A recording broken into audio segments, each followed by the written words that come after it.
In the very first presidential State of the Union address, George Washington requested the Congress establish a secret service fund for clandestine activities. As the commander-in-chief of the Continental Army during the Revolutionary War, Washington knew how important these clandestine operations were to the new country.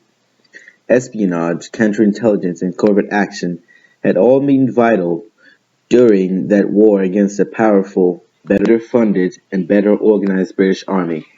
Washington and fellow patriots like Benjamin Franklin and John Jay directed a wide-ranging plan of clandestine operations that helped level the playing field and gave the Continentals a chance against the British, the world's reigning superpower at the time. The feisty Americans ran networks of agents and double agents, set up elaborate deceptions against the British Army, coordinated sabotage operations and paramilitary raids, used codes and ciphers, and disseminated propaganda and disinformation to influence foreign governments.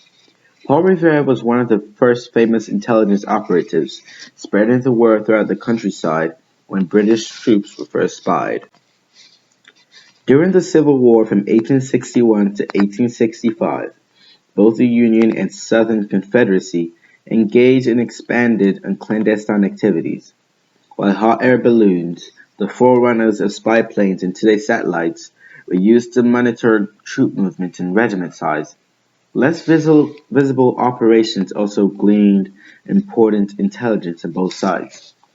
Though neither government had formal national-level military intelligence service, both sides fully used clandestine agents, military scouts, captured documents, intercepted mail, decoded telegrams, newspapers, and interrogations of prisoners and deserters.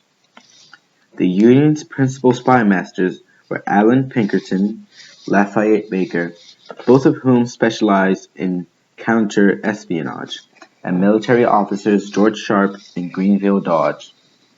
Three of the South's most celebrated agents were women: Rose Greenhow, Belle Boyd, and Nancy Hart.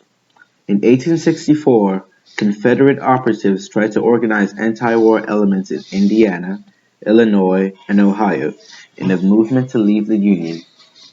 They also set fires in New York City in an attempt to burn down the huge manufacturing hub of the North.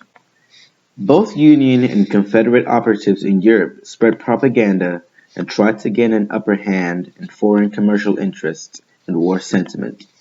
Overall, the Union was more effective at espionage and counterintelligence, while the Confederacy had more success in covert operations. The first formal U.S. intelligence organizations were formed in the 1880s, the Office of the Naval Intelligence and Army's Military Intelligence Division. Officers were posted in several major cities, principally for open source collection of intelligence. When the Spanish-American War broke out in 1898, though many officers switched to espionage, they created informant rings and ran reconnaissance to learn about Spanish military intentions and capabilities, most importantly, the location of strong Spanish navy. By the time World War I started in 1914, the United States' ability to collect foreign intelligence had shrunk drastically because of the budget cuts and bureaucratic reorganizations in the government. The State Department began the small-scale collections against the Central Powers in 1916, but it wasn't until the United States declared war on Germany in 1917 that the Army and Navy intelligence finally received more money and personnel. Despite U.S. Secretary of State Henry Stanton's often quoted comment that gentlemen do not read each other's mail, by 1941 the United States had built a world-class intelligence capability. After World War I, American intelligence efforts focused on code-breaking and counterintelligence operations against Germany and Japan. The Black Chamber under Herbert Yardley, the Army Signal Intelligence Service under William Friedman, and the Navy cryptanalysts cracked Tokyo's diplomatic encryption systems.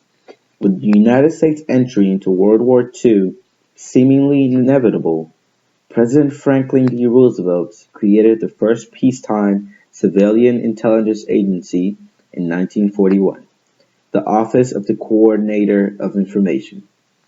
This office was designed to organize the activities of several agencies. Shortly after that, the United States suffered its most costly intelligence disaster when the Japanese bombed Pearl Harbor on December 7, 1941. That intelligence failure, which was the result of analysis misconceptions, collection gaps, bureaucratic confusion,